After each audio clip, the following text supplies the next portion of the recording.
Hi guys, welcome back to We Should Talk, a pop culture interview series from In the Know. I'm your host, Gibson Johns, and today on the podcast we have Zuri Hall, one of the co-hosts of American Ninja Warrior, as well as a correspondent for Access Hollywood. I'm sure you recognize her from one of her many hosting gigs over the years. She is a stalwart of the entertainment news space and has been for a long time, and I've always been an admirer of her work. I've always loved watching her host red carpets, host various shows, and she's just one of the best at what she does. And so it was really fun to get some time with her, to talk about these two big gigs that she has, co-hosting both these shows, but also just like her evolving career in the entertainment news landscape. I mean, this space has changed a lot over the past decade, and she's been in the game for over a decade. So it was really interesting hearing her thoughts kind of, on the demodification of things, sort of on how things have changed for her. One of her biggest early breaks was being a guest on Fashion Police with Joan Rivers on E! Back in the day. And obviously, that era was a little bit more snarky. People weren't afraid to say more negative things about celebrity looks and fashion. And I think the industry has evolved past that, but there's definitely like a yearning, especially when there's a big red carpet event, for those days. I think that people kind of like want more of that snark, or at least more of that honesty, even if it's skewed negative. And I think that, again, they've sort of evolved past that, but hearing her opinion on that was really interesting. And she just had some really great takes on a lot of these different topics as it pertains to entertainment news and pop culture in general. So I loved our conversation, and I think you will too. So keep listening for my interview with Zuri Hall. Tune in to American Ninja Warrior on Mondays at 8 p.m. on NBC, and check your local listings for when Access Hollywood airs in your area. Thanks for listening.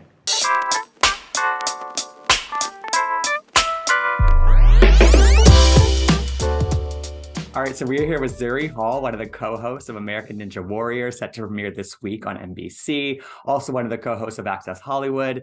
Zuri, I've long admired your work as a host all across the board, and so I'm so excited to get some time with you. How are you? I'm good. Thank you for having me. I'm really excited to be here. It's been a beautiful sunny day in New York City. We're just promoting Ninja, and then I'll be right back to Access Hollywood next week. There we go. So, Yeah. when I was researching for this interview, I didn't realize that, you had kind of gotten your start doing a lot of sports stuff, doing Yeah. a lot of hosting and correspondent work around sports. Does this Yeah. does this does this tap into something that you kind of hadn't been doing for a little bit as you kind of veered more into the entertainment and pop culture space? Yeah, that's a great question. I appreciate that one.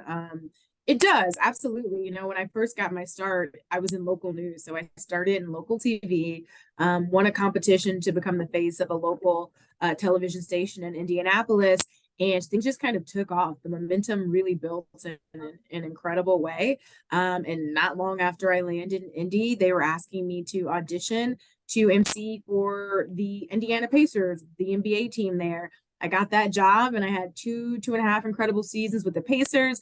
I started emceeing for the minor league baseball team there, the Indianapolis Indians. The Super Bowl came to Indy that next year, and I was the official MC for the Super Bowl Village for an entire week of performances leading up to the big game. So I did kind of look up and be like, oh, well, my life has taken an Right. unexpected turn. I didn't see this coming. That's a quick on ramp to everything. Right? Things escalated quickly, Gibson. They did. So it was incredible. I loved it. And yeah, American Ninja Warrior does sort of feel like a return to that element, which I have to say I've missed because I love live television and I also love people. Like, so live events Right. is like a dream for me. And on Ninja, I'm the person who gets to be in the crowds, shaking the hands, literally holding the babies, like crying with the ninjas, cheering them on when they do well. And there's just so much excitement there. It's palpable. So it does kind of feel like I'm back on the court or the field, like I was in my earlier hosting days. Right. But it's cool that you can kind of bring the more human kind of personal interest element to this space, which I think is a really nice kind of crossover, I think, or kind of like intersection of those two things. And that's probably why you excel at this gig, because it's right in your wheelhouse. Yeah, that's what I love most about it. You're so right, because at the end of the day, I look at myself as a storyteller. So it doesn't matter if it's sports, if it's entertainment, if it's hard news. I'm also the face of the partnership between Access Hollywood and the Black and Missing Foundation, where we're often highlighting the cases, cold cases of missing people of color, Black and brown people of color, talking to local authorities, talking to the family and friends of those loved ones who are missing. No matter what the story is, if there's a story to be told, I want to be there telling it, and I want to add the heart to that story. That's what I'm always looking to do, is just get to the heart of the matter. And it's really easy to see a show like Ninja and assume at the superficial level, like, Totally. oh, you're not getting that from this show. Oh, but you are. Like the stories that we have are so incredible. This year alone, we have Sandy Zimmerman. She's a 46-year-old mother of three, was a physical education teacher for more than 2 decades. And it was through Ninja that she's realized her life calling is actually to be a public speaker. She was the first mom, the oldest woman ever to finish a qualifying course. And she's found her purpose in this. And I think even more special, or not more special, but just as special, is all of the moms at home who are watching with their kids, right, crawling all over them Totally. and, doing whatever it is they have to do to take care of their households and their families. And then they're seeing Sandy and they're like, I think I could do that. If she can do that, I can do that. And that's what these ninjas do with their stories. And I get to be a very small part of helping to tell. So I appreciate that. Yeah. And you're talking about sort of, the viewers kind of latching onto some of these stories and keeping something with them from that. But you also, as somebody who helps facilitate that storytelling, do you keep some of that with you as well, kind of in those moments when you're like, are you like kind of in the moment? Oh, like, yeah, like that rings true. Or yeah, like I can take that with me past this one little interview or moment. Yeah, I do. I think what I take more than anything is gratitude. I think about how far I've come in my life. I've worked really hard. I'm so happy and grateful to be here. But life comes at you fast. And because we're telling these stories and we're really getting into the nitty-gritty of these ninjas' lives, the good, the bad, and sometimes the ugly, the heartbreaking even, it's a very humbling experience to realize that, some people have gone through so much before they even get to the start line, whether it's dealing with their own sicknesses or losing a parent to a terminal illness, or, being told they would never walk as a child, to not just walking, but running and completing this obstacle course. And it really puts your problems in perspective. And it really helps me stay in a place of gratitude for all of the blessings in my life, because I feel really blessed. And it can you always are. be worse. Totally. I mean, I was gonna say, like, you're very booked and busy right now between this and Access Hollywood. Those are, I mean, you have other things going on, but like those are 2 really major gigs to be juggling. It's interesting. I feel like there's, for you in your career, what I've noticed is that there's kind of a balance between doing a lot of these big gigs as tied to, especially now, like the NBCU family, and then doing a lot of these shows kind of across those networks. But, you also have your podcast. You also do other things that are, more not on the side, quote unquote, but they're things that you have to be a self-starter for and really push for yourself. And I'm curious if you could speak a little bit to the balance of that just in your career as a host and correspondent, because I think that's something that a lot of people, it's kind of a peek behind the curtain probably a little bit, because I think a lot of people don't really know how that works. You know what I mean? Yeah. Yeah. It's a lot. And it does kind of feel like a side hustle to a certain extent, because you have your home base. You have like these 2 incredible shows that are sort of like the beating heart of my universe, right now. And then I have my passion projects, and Hot Happy Mess is a podcast that I love being the executive producer of, the creator of. I developed it, it came from my heart years before I ever was even able to make it a tangible and real thing. And so now it's a labor of love, and it can get a little bit overwhelming sometimes, that you get a little bit stretched thin on occasion, just with everything that you have going on. But I think that's all of us, just in different ways, right? Like, we all know what that looks like, to be juggling so many different things. I've found that the key is just to be honest with myself and the people around me when it gets to be a little bit too much. I remember interviewing Kaylee Cuoco. This was probably about a year ago, and she was talking about how she was on the set of this show and she was so overwhelmed. She was so stressed. She's like, but I can't tell anyone. They're all depending on me. They're all depending on me. And then one day she just broke down. She collapsed. She was like, I can't do this. Like, I need help. And everyone was so thrilled to like show up for her and be like, oh my God, are you kidding? Like, of course we've got you. And I just loved her sharing that, because her takeaway, which I've certainly taken away too, is you just have to speak up. You just have to say, hey, y'all, like, I could use a little bit of support. I could use a little help right now. And I feel very blessed to, you know, have an incredible team of supporters, and people who help me do all of the things and make it look easy, because it's not easy. Yeah. But I certainly couldn't do it without, you know, all of these incredible teams that are in place to help it all go so Totally. smooth. Yeah. But it's like if you don't speak up, people can't read your mind, like, or otherwise. Right. And if you assume that, you're going to suffer in silence until you do speak up. Exactly. So that's a really valuable lesson to learn. Exactly. Yeah, Yeah. absolutely. So again, in doing some research, I was trying to pinpoint if you had sort of like a big break, because I feel like a lot of barriers broke down for you, I think, like around the same time. It seems like you talked about doing the Super Bowl Village emceeing. You appeared on 106 in Park. You you did your research. I did. I did. You were a guest on Fashion Police back when Joan Rivers was hosting. Yeah. Joan. I mean, like, and all those things were kind of happening around the same time for you. So did one thing kind of stick out as like something that led to more opportunity for you? Or do you feel like it was just kind of like a collective, okay, I had a really big couple of years where I got a lot of opportunities. How do you think back to that time? That's a great question. Wow. That's a really good question. Like, I even have to sit with what that answer is for me. You know, I think yes and no. I hesitate to say I had a big break, because I never want to glamorize or romanticize the process. Sure. It took so much work. It was a long, long road. I'm talking many, many, many, many years. And even in those moments, I look back and say, oh, that was a big deal. Like, those few things that happened in that short amount of time changed the trajectory of my career. But in the moment, in the eye of those storms, you still feel like you're just climbing, and you're tired, and you're like, well, is it ever gonna happen, God? And then you look back and think, oh, it happened. That's yeah, awesome. exactly. So I think, yes, to your point, those early years, that was a big sort of pivotal moment when I moved from New York to LA, because E asked me to join that team. That's also when I joined the NBC Universal family. You know, as you mentioned, I'd just done Fashion Police a year before, which is when I think I first started to get on their radar. And then opportunities started to come. And so that was kind of a big moment. And then things kind of, you know, I found my groove, and I was just kind of like doing what I did. When I joined Ninja Warrior, that was certainly a new defining moment.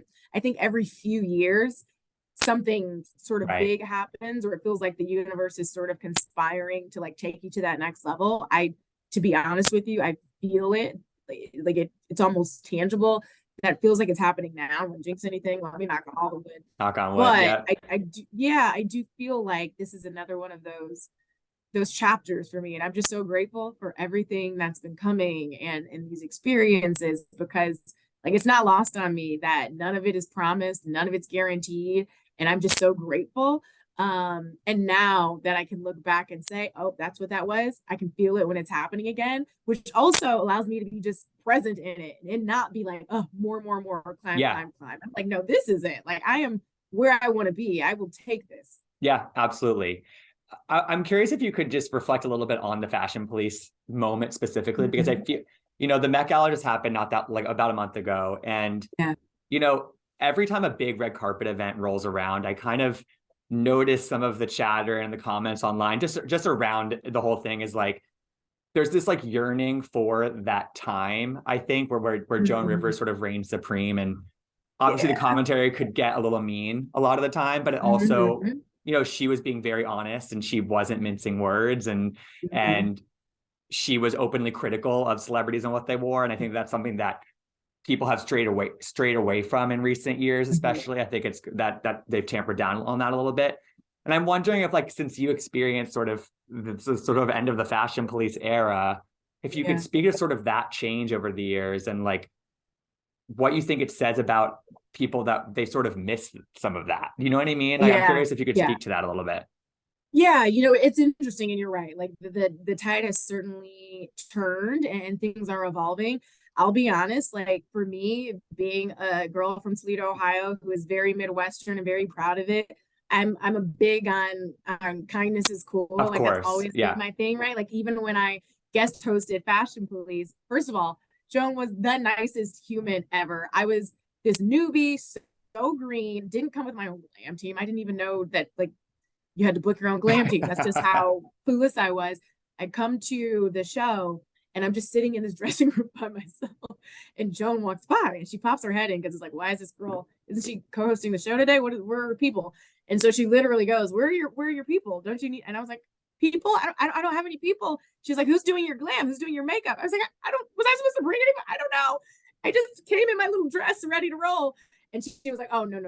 So she goes and calls her glam team and says, you guys do her makeup, get the girl together, put her hair together. You look good, sweetie, but we're gonna fix you up. I'm fine. I'll do my own stuff. And I'm like, Joan Rivers just gave me That's her incredible. glam team. Right. So I say that to say, even for all of the snark that people knew and loved Joan for, she also had a heart of gold. And in my experience was so kind. I think when I think about, and I made sure when I was on the show, I'm like, I'll give you the fashion expertise. You're the positive voice the in that, right? cheerleader, Exactly. like, Yeah. you know, I'm Paula Abdullah it all day, baby. Okay.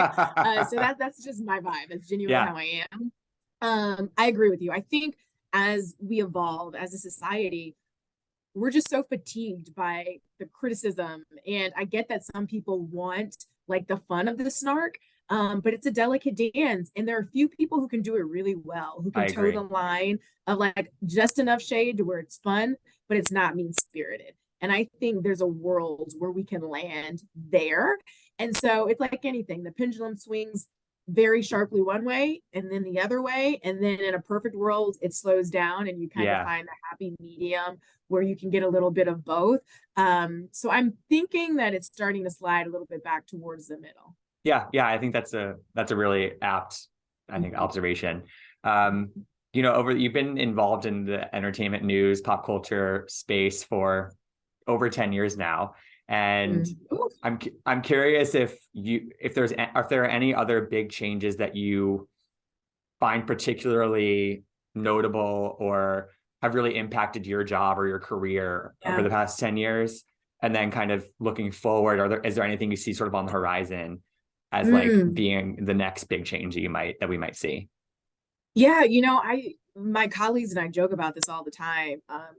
Sometimes we're close to tears about it too. We're just like, this industry is changing so quickly. And for all of us, like everyone's just trying to like keep up and understand it. And it's exponential the way that the industry is evolving right now. Every industry, like technology is just moving humanity in a direction so much quicker that it's hard to keep up. It's overwhelming. You know, when I started, it can be really overwhelming.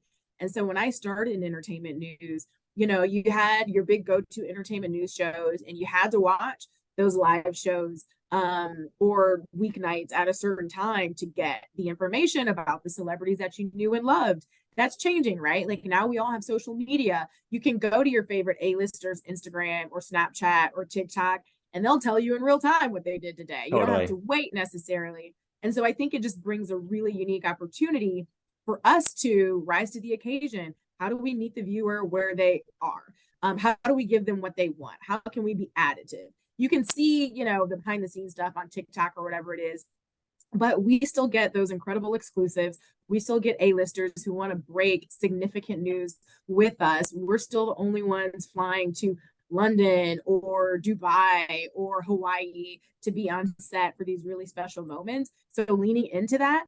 And, you know, you talked about kindness and that the way that things are swinging now.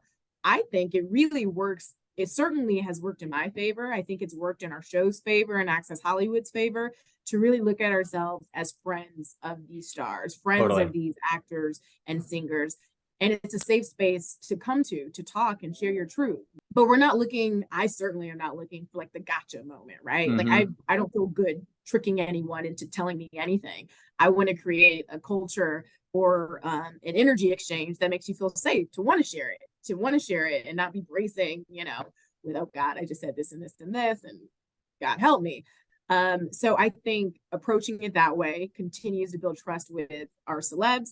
And that way we get things that otherwise they may not be giving to people, whether it's on social media or to a competitor. Yeah. I think that's sort of how I look at it, I think as well. And especially I think now with maybe like the demoification of some stuff and I think a lot of the TikTok commentary just like is a lot really based in just like just like theorizing about things and less in fact, I think, and Ooh, speculation, and I think that's good. that's another big aspect. I'm curious what you think about that as well.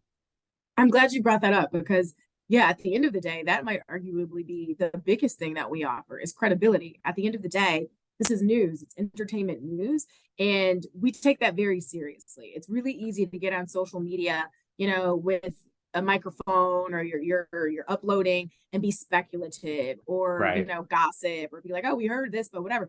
Like there's a lot of fake news in the world, it's easily perpetuated. Nobody cares about the truth, if the lie is more interesting.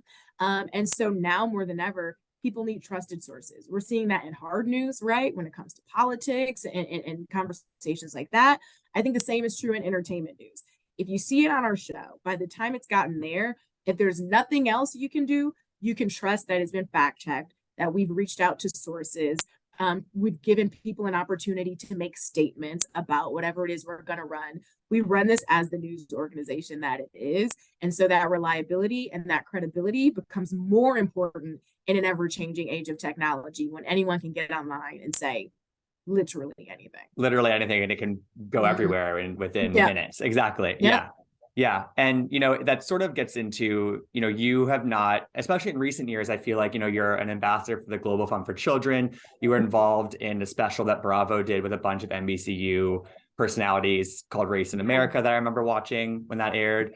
And, both of those, as well as what we touched on earlier with the specials about missing people of color and then spotlighting that, you clearly don't shy away from using your platform for change, to tell some of those stories, to try to enact good in the world. Is that something you've always felt empowered to do? Is that something that has come with sort of with the years and with sort of establishing yourself as a really trusted personality? Or is that something you've always been interested in doing? I'm wondering if you could just speak a little bit to that as well. I think the privilege of being able to do it has come as I've developed trust with the audience and Right. also with my executive producers and the network executives who make those decisions. I could easily have come into the game and carved out a certain type of career for myself, where maybe I'm getting more views or clicks more quickly, or I'm getting Twitter worked up into a storm because of something I said that was clickbaity or wild. But I always take the long game view. Like that's just how I've always lived my life, even as a child. At 7 years old, I was like, oh, I can't do this because if someone takes a picture, then when I'm in Hollywood, they might be like, girl, you're 7, relax. Nobody's thinking about you on the resource court, a recess court. But because I always take that long game approach, I prioritized credibility, integrity, being able to look back at my body of work and always be proud of it. Have I had some misses? Absolutely. Have I said a couple of cringe things or things where I'm just like, I don't really know if that's my perspective these days? Yes. But overall, no, I take my job very seriously and I try really hard to mean what I say.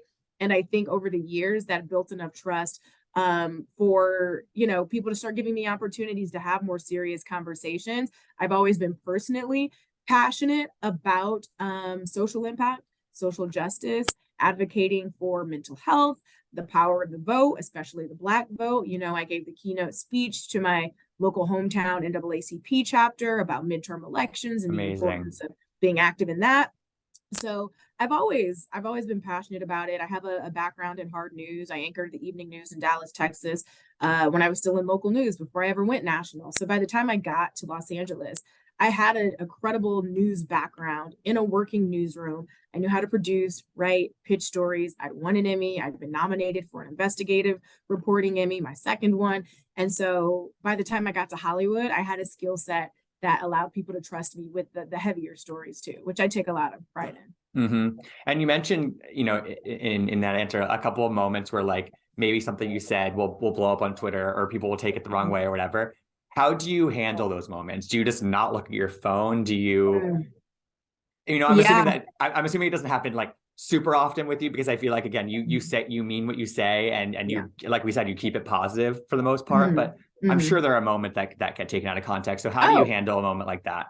definitely. And then that's what makes you more mad because it's like, how are y'all finding a way to be mad at me? Because I know when the cameras roll, I'm not saying anything that crazy, but you can say the sky is blue and someone will be personally offended. Well, I had a great-great-grandfather who told me, impossible, that the sky is actually purple. And now and you're just like, never mind. Never, the sky is whatever you want it to be.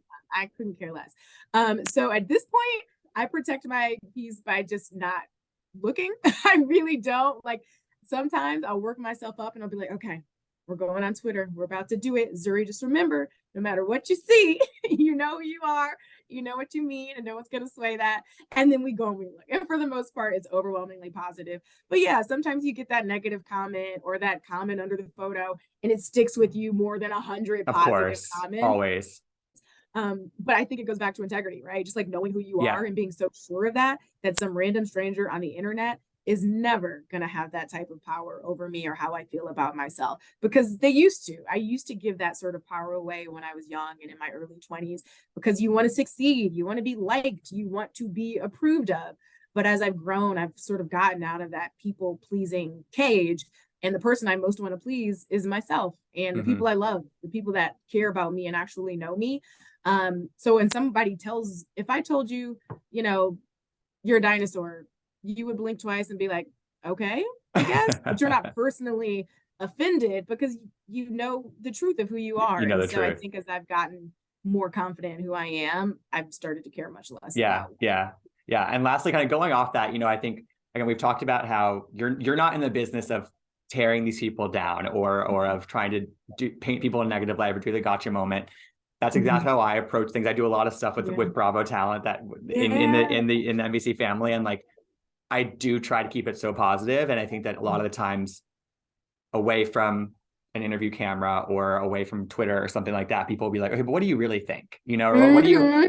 And I'm like, no, this is what I really think. If I have a negative thought, I actually try not to put it out there. But I'm curious if, like, again, if somebody who's covered celebrities for so long, and everyone has opinions about celebrities, is that something that you get on a day? Like if somebody sees you at a coffee shop or recognizes you and wants to talk about the latest celebrity thing, and they want to say like, what do you really think about that? Like, is that something that people try to get out of you? Absolutely. I mean, like for sure. And I get it. Like, I certainly want the tea from certain people when I run into a room with them.